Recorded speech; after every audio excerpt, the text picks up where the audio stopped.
7 अक्टूबर 2023 Hamas Israel पर हमला करता है और लगातार बमबारी करने लगता है।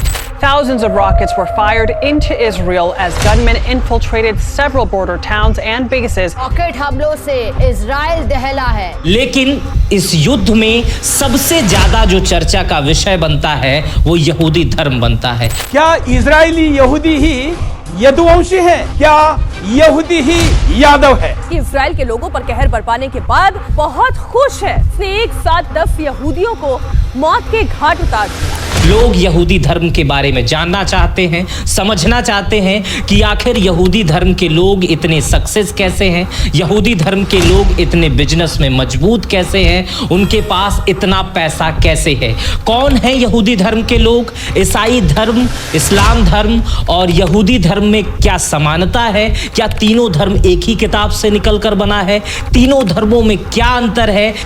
तो चलिए देर न करते हुए मेरी क्लास में चलिए शुरू करते हैं। मेरे पीछे लिखा है मार्क जुकरबर्ग यादव या यहूदी। इसी यहूदी शब्द की चर्चा पिछले 7 अक्टूबर से खूब हो रही है। आप जानना चाह रहे हैं, आप यहूदी के बारे में सर्च कर रहे हैं कि आखिर यहूदी इतने अमीर कैसे होते हैं, यहूदियों का इतिहास क्या है। यहूदियों का इतिहास बताऊंगा, लेकिन उससे पहले मैं उस सिस्टम को बताने जा रहा हूं कि यहूदी इतने अमीर कैसे होते हैं, वो कौन सा सिस्टम फॉलो करते हैं कि यहूदी लगातार अमीर होते जाते हैं। एक सर्वे के हिसाब से पूरी दुनिया में जितने भी यहूदी हैं, हर चौथा यहूदी करोड़पति है। इसी सिस्टम को वो फॉलो करते हैं जिसे 5 जार सिस्टम कहते हैं। ये 5 जार सिस्टम को पहले आप समझने की कोशिश करिएगा। यहूदी का बच्चा जैसे ही बड़ा होता है वो पैसा संभालने लायक हो जाता है, यहूदी का पिता उसे अपने बच्चे को पैसा देने लगता है तो उससे सबसे पहले इसी सिस्टम को फॉलो करने के लिए कहता है। क्या है सिस्टम? यहूदी के पास अगर 100 रुपए है तो उसे वो कैसे खर्च करेगा, उसे आप समझने की कोशिश करिएगा। अगर किसी यहूदी के पास 100 रुपए है तो वो 50% चीजों को स्पेंडिंग कर देगा, मतलब खर्च कर देगा। 50% अपने जरूरत चीजों पे, खाने पीने पे, घर के राशन पे, इन चीजों पे खर्च कर देगा। 20% चीजों पे वो इन्वेस्ट करेगा। इन्वेस्ट यानी भविष्य के लिए, कैसे कमाना है, क्या काम करना है, कहां पैसा लगाना है, कैसी चीजें लगाना है। ये चीजें अरबों में भी हो सकती है, खरबों में भी हो सकती है। 10% पैसे को वो सेविंग करेगा अपने बुरे समय के लिए। अगर कभी आ गया तो उस ये पैसा शुरुआत से ही यानी बचपन से ही वो सेव कर रहा है। ये जो 10% है ये ऑफरिंग का पैसा है। ये अपने धर्म के लिए, अपने काम के लिए, अपने समुदाय के लिए ये खर्च करना ही करना है। ये 10 पैसा अपने धर्म, जो लोग कमजोर हैं उनकी उन्नति के लिए, तमाम चीजों के लिए। ये 10% पैसा फेस्टिवल के लिए। ये कभी कभी यहूदी हर महीने खर्च कर देते हैं ये फेस्टिवल का पैसा, किसी भी धार्मिक कार्य में या उत्साह में, या जो उनके फेस्टिवल होते हैं उनमें, इन सब चीजों में खर्च कर सकते हैं। अब ये समझिए यही 5 जार सिस्टम हर यहूदी, यानी लगभग कहा जाता है कि 99% यहूदी इस सिस्टम को फॉलो करते हैं। और शायद इसीलिए मार्क जुकरबर्ग से लेकर अल्बर्ट आइंस्टाइन तक, नेस्ले कंपनी से लेकर मैकडॉनल्ड तक, ये तमाम बड़ी कंपनियों या तो यहूदियों की हैं या तो यहूदियों के इसमें बड़े शेयर लगे हुए हैं, जो कम से कम पूरे दुनिया में उनके प्रोडक्ट की छाप पड़ी हुई है। आप ब्रश मंजन से लेकर आपके जूता पॉलिश की सामग्री तक हो सकता है उसके कंपनी का मालिक यहूदी हो। आप जिस प्लेटफॉर्म पे मुझे देख रहे हैं वो तो एक यहूदी का है ही। चलिए खैर आगे बढ़ते हैं। यहूदियों के इतिहास के बारे में आपको बता देता हूं।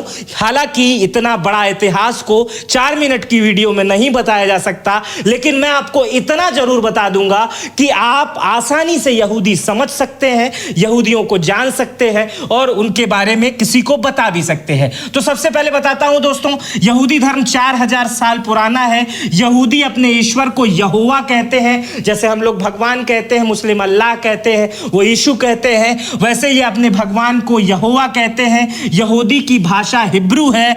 यहूदी धर्म के ग्रंथ का नाम तनक है, जो आप यहां पर देख रहे हैं, जैसे गीता, कुरान, ये बाइबल आप देखते हैं, उसी तरह उनके ग्रंथ का नाम तनक है। यहूदी धर्म की शुरुआत 2000 ईसा पूर्व, लेकिन अब से लगभग 4023 साल साल पहले अब्राहम से होती है। अब्राहम को हजरत इब्राहिम भी मुस्लिम कहते हैं। ये हजरत इब्राहिम के जो थे वो 2 बच्चे थे, एक का नाम हजरत इसहाक था और दूसरे का नाम हजरत इस्माइल था, जिसे इजाक और इस्माइल भी कहा जाता था। इसमें से जो हजरत इसहाक थे, इनके लड़के का नाम था याकूब था, जिन्हें यहूदी जैकब कहते हैं और जैकब कहते हैं और इसी को इसराइल भी कहा जाता है। इन्हीं जो जैकब थे, इनके 12 लड़के थे और इन्हीं 12 लड़के में से एक लड़के का नाम यहूदा था और यहूदा के नाम पर ही यहूदी धर्म पड़ा।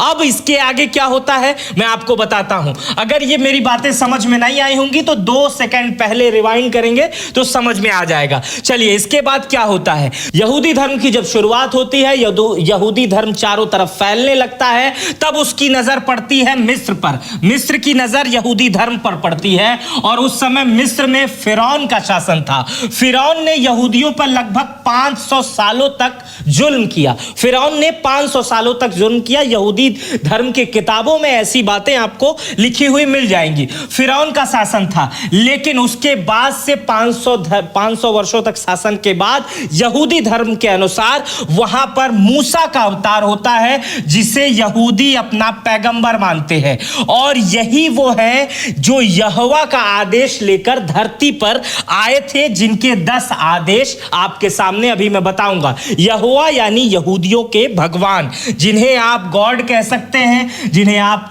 मुस्लिम जिन्हें अल्लाह कहते हैं, मतलब तमाम चीजें हैं। इसी तरह यहूदी अपने भगवान को यहोवा कहते हैं और मूसा ही वो थे, पैगंबर थे, जो यहोवा का 10 आदेश लेकर आए थे, जिन्हें यहूदियों को मानना था। वो क्या आदेश हैं जो यहूदी मानते हैं? अपने यहोवा का आदेश मानते हैं, जो ये आसमानी किताब जिन्हें कहते हैं। देखिए, आसमान से ऊपर किताब दी जा रही है, यही यहोवा के आदेश है और यही मानना है यहूदियों को। अब इसमें क्या है, ये आपको कई धर्मों में इस टाइप की चीजें आपको दिखने को मिल जाएगी। इसमें अच्छी बातें लिखी हुई हैं। क्या है कि तुम मेरे अलावा, यहूदी के जो यहोवा के आदेश थे वो ये हैं कि तुम मेरे अलावा किसी अन्य देवताओं को नहीं मानोगे, तुम मेरी किसी तस्वीर या मूर्ति की नहीं पूजोगे, तुम प्रभु अपने ईश्वर का नाम आकरण नहीं लोगे, मतलब अपने ईश्वर का नाम बार बार नहीं लोगे। सैथब का दिन याद रखना, उसे पवित्र रखना, अपने माता पिता का आदर करो, तुम हत्या नहीं करोगे, तुम किसी से नाजायज शारीरिक संबंध नहीं रखोगे, तुम चोरी नहीं करोगे, तुम झूठी गवाही नहीं दोगे, तुम दूसरों की चीज से ईर्ष्या नहीं करोगे। इसमें सारी बातें आप बहुत अच्छी लिखी हुई हैं और बहुत शानदार लिखी हुई हैं। ये यहूदी धर्म के लोग फॉलो करते हैं या नहीं करते हैं, लेकिन मूसा ने जो यहोवा का आदेश था उसमें यही बताया है। अब मैं आपको बताने जा रहा हूं दोस्तों कि यहूदी धर्म, मुसलमान धर्म और ईसाई धर्म में क्या समानता है और क्या अंतर है। देखिए, पहले अंतर मैं आपको बता दूं।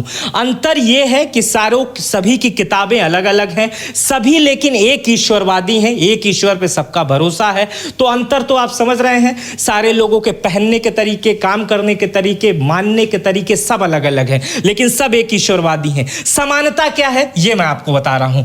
समानता इस जगह पर ही आके रुक जाती है। यही वो जगह है जिस जगह को लेकर इजराइल और फिलिस्तीन, इजराइल हमास, इजराइल गाजा, ये तमाम लड़ाइयां जो आप देख रहे थे, इसी जगह को लेकर हो रही थी, इसी मस्जिद को लेकर हो रही थी। इसे अलेक्सा कंपाउंड कहा जाता है। अब मैं समझाने की कोशिश कर रहा हूं कि इस जगह को लेकर लड़ाई क्यों है और ये समानता क्या है। आपको समानता समझ में आ जाएगी जिसकी लड़ाई इस समय पूरी दुनिया देख रही है। यही वो चीज है जिसको लेकर 3 धर्मों में एक जैसी समानता आपको देखने को मिलेगी। तीनों कह रहे हैं कि ये मेरा है। चलिए आपको बताते हैं कैसे। देखिए, यहूदी इस जगह को क्या कहते हैं? यहूदी इस जगह को प्रॉमिस लैंड बोलते हैं। यहूदी कहते हैं उनके प्रॉफिट जो थे अब्राहम, वो यहोवा के कहने पे अपने बेटे जो इजाक थे, शुरुआत में बताया था, इजाक की बलि देने के लिए इसी जगह का चुनाव किए थे। इजाक को कहा, यहोवा ने कहा कि तुम अपने सबसे कीमती चीज की बलि दे दो। तो इजाक ने अपने अब्राहम ने अपने बेटे इजाक की बलि देने के लिए वो यहीं पर आए थे। यहीं पर उनके इबादत की जगह ओल्ड टेम्पल हुआ करता था और यहूदी मानते हैं कि जिसे कभी रोमन साम्राज्य ने तोड़ दिया था, लेकिन यहूदियों का यह मानना है कि ओल्ड टेम्पल की एक दीवार अभी भी वही बची हुई है जिसे लोग वेस्टर्न वॉल कहते हैं। आप अक्सर देखते होंगे यहूदी एक दीवार के सामने आकर खूब ऐसे ऐसे करके रोते हैं, प्रार्थना करते हैं, उसी को वेस्टर्न वॉल कहते हैं और यहीं पर वो अपनी प्रार्थना करते हैं। अब मैं बता रहा हूं ईसाई क्या कहते हैं। ईसाई ये कहते हैं कि ईसा मसीह का जन्म भी यहीं पर हुआ है और यहीं पर उनको सूली पर लटकाया गया था और उसके 6 दिन बाद ईसा मसीह का जन्म भी इसी स्थान पर हुआ है। तो ईसाइयों की जगह भी पर यहीं पर है।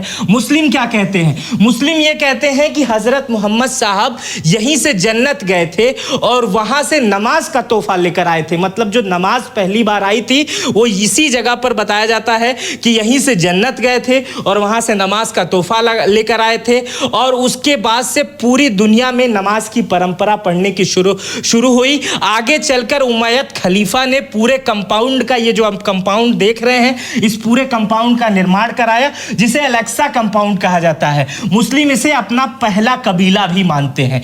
तो अंतर आपने समझा और अंतर के साथ समानताएं भी समझी और युद्ध का कारण भी समझा कि मुस्लिम, ईसाई, यहूदी, ईसाई और मुस्लिम तीनों लोग एक ही जगह को अपना अपना बताते हैं और कहीं ना कहीं अपना अपना दावा पेश करते हैं। आप इसे कितना समझते हैं और मेरी बात आपको कितनी समझ में आई, अपनी राय मुझे कमेंट बॉक्स में दीजिएगा। इस वीडियो पर पूरा देखने के लिए बहुत बहुत शुक्रिया। अपना बेहद ख्याल रखिएगा। बहुत बहुत धन्यवाद।